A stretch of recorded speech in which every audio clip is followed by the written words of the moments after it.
बिस्मिल्लाहिर्रहमानिर्रहीम। अस्सलामुअलैकुम वीवर्स। आज मैं आपसे दाल मसर की रेसिपी शेयर करूंगी जो कि बहुत जल्दी बन जाती है और बहुत ही मज़ेदार बनती है और इसको बनाना बहुत आसान है। इसके लिए मेरे पास एक बड़ा कप दाल मसर है और साथ में मैंने एक अदद प्याज की बारीक कटिंग कर ली है और एक अदद टमाटर को भी बारीक काट लिया है और सब्ज़ मिर्च को मैंने जस्ट कट लगा लिया है। 3 से 4 जुए लहसुन के और एक टुकड़े अदरक को मैंने एक साथ पीस लिया है। नमक, मिर्च और हल्दी जो है वो हम हस्बे ज़ायका यूज़ करेंगे और साथ में मैंने 1 चम्मच ज़ीरे को मोटा मोटा सा कूट लिया है। इसका हमने बहुत ज़्यादा बारीक पाउडर नहीं बनाना। अभी हम एक पैन में घी शामिल करेंगे और सबसे पहले हम उसके अंदर सब्ज़ मिर्च जो कि कट लगा हुआ है वो शामिल करेंगे और इनको हम थोड़ी देर के लिए फ्राई कर लेंगे। हम इनको इतना फ्राई नहीं करेंगे कि ये कड़क हो जाए और जली हुई महसूस हो, बल्कि इनको नॉर्मल फ्राई करना है कि इनकी नरमी बाकी रहे और इनका टेस्ट भी जो है वो बाकी रहे। ये एक छोटा सा स्टेप है, लेकिन ये दाल में मिर्च जो है इस तरह की हुई उसके सालन के टेस्ट को भी ज़्यादा बना देती है और खाने में भी बहुत मज़ेदार लगती है। तो आपने इसको ज़रूर फॉलो करना है। और अभी हम सबसे पहले घी के अंदर कटिंग किया हुआ प्याज शामिल कर लेंगे और इसको हम थोड़ी देर के लिए पकाएंगे।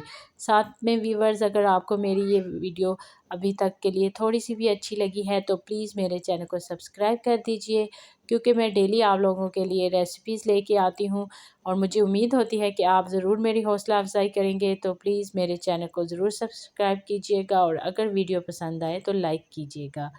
अभी प्याज हमारा पक चुका है और उसमें मैंने अदरक और लहसुन शामिल कर लिया है और इसको भी थोड़ी देर के लिए हम पकाएंगे। हमने इनका अच्छा सा गोल्डन कलर बनाना है और उसके बाद अभी हम इसमें ज़ीरा शामिल करेंगे। ज़ीरे को भी आपने थोड़ी देर के लिए फ्राई करना है। ज़ीरे को अगर घी में भून लिया जाए तो उसका जायका जो है वो और ज़्यादा मज़ेदार हो जाता है। तो अभी हमारा ज़ीरा जो है वो थोड़ी देर के लिए भून चुका है, तो हम इसके अंदर टमाटर शामिल कर लेंगे और इसको थोड़ी देर के लिए भून लेंगे। टमाटर भूनने के साथ अभी हम इसमें अपने मसाले शामिल करेंगे जो कि हल्दी, मिर्च और नमक है। ये आप हस्बे ज़ायका यूज़ कीजिए। अगर आप तेज़ पसंद करते हैं तो तेज़ इस्तेमाल करें और अगर कम इस्तेमाल करना चाहें तो कम कर सकते हैं। अगर आपके सालन का मसाला अच्छा बन जाए तो फिर आपका सालन जो है वो मज़ेदार बन जाता है, इसलिए आपने मसाले पे थोड़ी मेहनत करनी होती है। और अभी मैं इसमें थोड़ा थोड़ा पानी शामिल करूँगी और इसको भूनते जाऊँगी। इससे ये होगा कि हमारे टमाटर भी गल जाएंगे और ग्रेवी हमारी बहुत अच्छे से तैयार हो जाएगी। मसाला भुनने की निशानी ये होती है कि घी जो है वो मसाले से अलग हो जाता है। तो आपने देखा कि घी मसाले से अलग हो चुका है, तो इस टाइम पे मैंने अभी इसमें पानी शामिल किया है, क्योंकि दाल गलाने के लिए हमने पानी शामिल करना है। तो मैंने पहले पानी शामिल कर लिया है। पानी थोड़ा सा गर्म हो चुका है तो उसके अंदर मैंने दाल शामिल कर ली है। अभी इसको मैं अच्छे से मिक्स करके कवर करके रख दूंगी। और व्यूअर्स, ये जो दाल है मैंने बहुत स्लो आग पे तैयार की है, तो मैंने इसको कुकर में भी नहीं डाला। और अगर आप भी मज़े की दाल बनाना चाहते हैं तो इसको बिल्कुल धीमी आंच पे रख लें आप। लेकिन अगर आपके पास टाइम कम हो तो फिर आप इसको कुकर में या तेज़ आंच पे भी बना सकते हैं। लेकिन अगर इसको धीमी आंच पे बनाएं तो इसका टेस्ट जो है वो बहुत मज़ेदार बनता है। और अभी दाल पकते हुए काफ़ी टाइम गुजर चुका है और इसको मैं वक्तन फ़क्तन इसमें चम्मच हिलाती रही हूँ और आप देख सकते हैं कि दाल कितने अच्छे से गल चुकी है और इसके अंदर पानी भी खुश्क हो चुका है। तो अभी जायके के लिए मैंने इसमें थोड़ी सी काली मिर्च शामिल की है।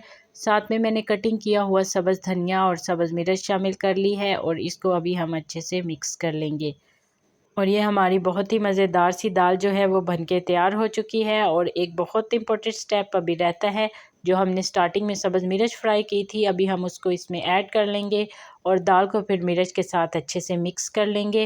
व्यूअर्स, हमारी ये दाल बहुत ही मज़ेदार तैयार हुई है। आप भी इस रेसिपी को ज़रूर ट्राई कीजिएगा और फिर मुझे कमेंट सेक्शन में बताइएगा कि आपको ये रेसिपी कैसी लगी या आपकी दाल कैसी बनी। उम्मीद करती हूँ कि आपको ये रेसिपी पसंद आई होगी। तो जाने से पहले प्लीज़ मेरे चैनल को सब्सक्राइब कर दीजिए। कल इंशाल्लाह एक नई रेसिपी के साथ मिलूँगी। दुआओं में याद रखिएगा। अल्लाह हाफिज़।